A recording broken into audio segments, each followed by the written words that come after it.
Lihat di sini di halaman-halaman depan saya bikin kronologi sejarah Alkitab yang Toledo ini. Toledo silsilah keturunan. Jadi kalau saudara malas baca satu-satu itu dicatat-catat, sudah saya catatkan. Pertanyaan Anda sudah ada di sini. Ini anaknya siapa? Jadi bangsa apa semua dari sini semua? Oh. Jadi harus punya buku ini, bagus sekali, yang menolong sekali. Kemudian di sini saya tulis kronologis waktu tahun-tahunnya. Tahun andai kata Adam keluar dari Eden, dihitung 0 tahun 0. Nah, mulai saya hitung tuh. Jadi ini persamaannya dengan sejarah sekuler terjadi ini. Berarti kita akan lihat satu-satu ya. Oke. Nah, ini kita mulai dari Daniel 2 ayat 32 sampai 45 tentang mimpinya Nebukadnezar tentang patung yang sangat besar. Saya nggak akan cerita satu-satu. Intinya dari mimpi itu tafsirnya adalah emas itu Babel, yang perak itu Media Persia, yang tembaga ini Yunani, Yawan, ya Yawan. Yawan itu anaknya Yafet, ada di sini ya di Toledo. Yawan itu Yafet. Kemudian yang dari besi, sejarah sekuler mengatakan Roma ini adalah kerajaan besi, kan? Iron ini adalah pasti Roma, ya. Lalu kita tanya siapakah kekaisaran terakhir penguasa dunia? Kaisar pertama, 2, 3, 4. Siapakah yang ini? Dulu semua eskatologi mengatakan bahwa ini adalah Roma baru di Eropa. Tapi hari ini saya tahu bahwa ini ternyata bukan Roma baru di Eropa. Ini adalah besi bercampur tanah liat. Kalau kita lihat di Daniel 2 ayat 43, Daniel 2 ayat 43, ya, itu nanti kita akan tahu persis kata-kata ini. Nah, kita mulai satu-satu. Kita tahu di zaman Kores ini orang Yahudi kembali dari pembuangan dari Babel, dipulangkan ke daerah Yudea dan mereka membangun kembali bait Allah yang untuk kedua kalinya. Ujung utara, selatan, timur, barat di dalam buku ini semua, lihat kotaknya merah semua. Robert Spencer dalam bukunya Islam Unveiled atau Islam ditelanjangi, terbitan Paramadina, dia mengatakan kalau saja tahun 900-an itu tidak terjadi, Roma tidak mengirimkan pasukannya dan terjadi perang salib, maka hari ini di Paris kita belajar Al-Quran, bukan belajar Alkitab. Maka di Spanyol sampai dengan hari ini masih belajar Al-Quran, bukan belajar Alkitab. Kita akan mendengar azan, bukan mendengar lonceng gereja lagi. Nah, namun kalahan Arab dalam perang salib itu yang terjadi kurang lebih 300 tahun dan Roma mengirimkan kurang lebih 12 pasukan salib, akhirnya menghancurkan seluruh kekuasaan dari para khalifah ini, mengakhiri kekhilafahan dunia dan tertinggallah Ottoman saja. Sejak tahun 1200 seluruh khilafah di dunia ini wilayah menjadi sempit dan tinggal Ottoman. Dan akhirnya pada tahun 1924 pun khalifah terakhir yaitu Mustafa Kemal Atatürk akhirnya membuka diri, membuat Turki menjadi negara republik. Oke, kita masuk ke dalam bangsa yang terakhir, yaitu bangsa besi yang bercampur dengan tanah liat.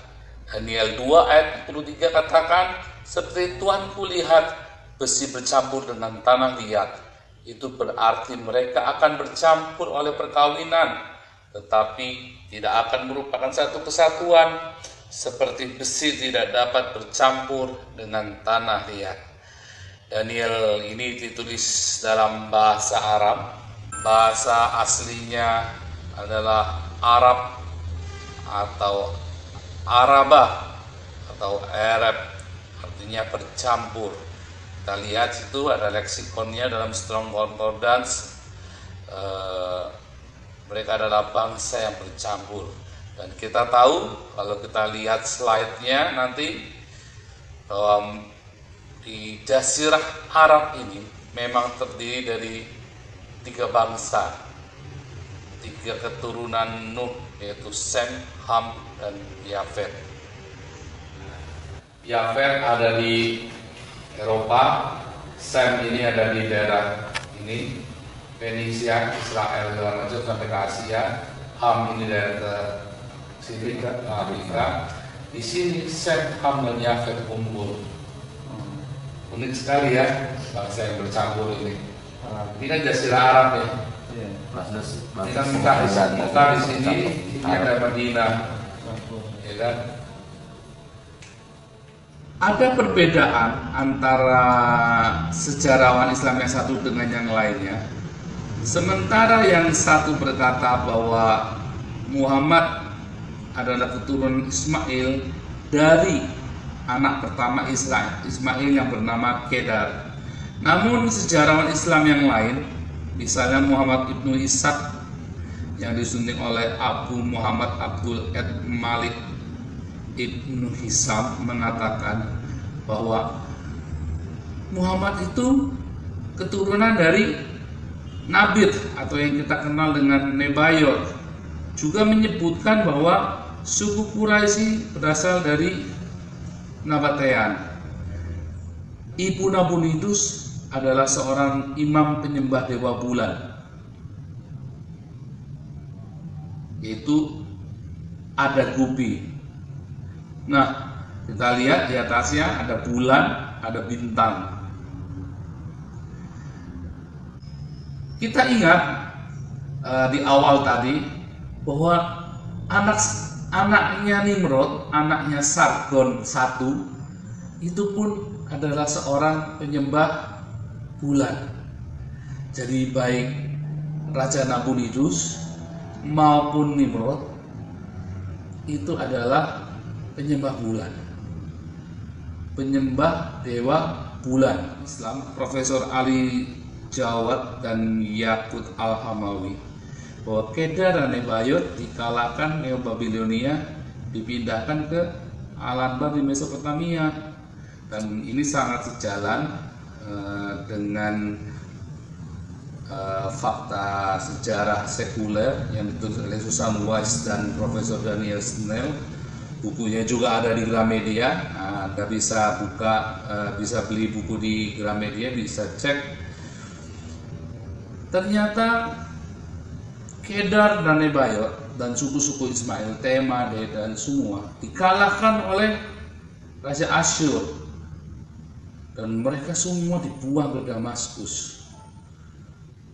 Jadi baik sejarawan Islam maupun sejarawan sekuler mengatakan bahwa suku-suku Ismail ini sudah kalah dan dibuang. Ya, zamannya Nuh, ya kan? Babel dimusnahkan, ya kan? Roh Babel yang dimusnahkan adalah hebat, dan Nuh menjadi bangsa baru, spesies baru di dunia. Kemudian zaman Nimrod, Abraham disuruh keluar dari Babel. Kemudian zamannya ini juga orang Israel malah pergi ke Babel.